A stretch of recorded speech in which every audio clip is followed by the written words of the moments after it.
En fait, au Moyen-Âge, le jardin était petit, entouré de murs, et à l'époque de la Renaissance, les murs tombent et le jardin se doit de s'ouvrir sur la nature.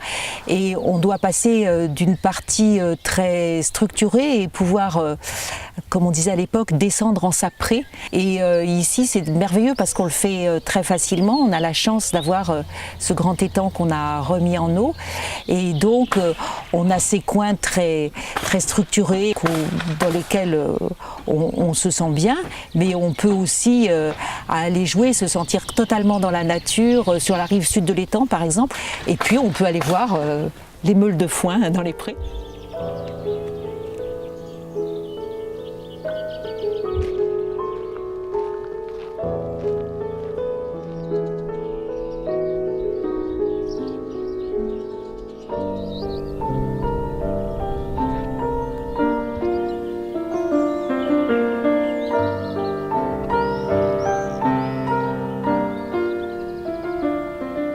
On soulève et on regarde s'il y a des liserons qui poussent dessous. Regardez là, si on voit des choses charmantes comme ça. C'est une des premières choses que vous faites en arrivant, faire le tour du jardin? Ah oui. Ouais. Et quand il y avait des plantations, on arrivait de Paris vers minuit et je ne pouvais pas m'empêcher de vite aller faire un tour dans le jardin pour voir ce qui avait été planté et où en étaient les...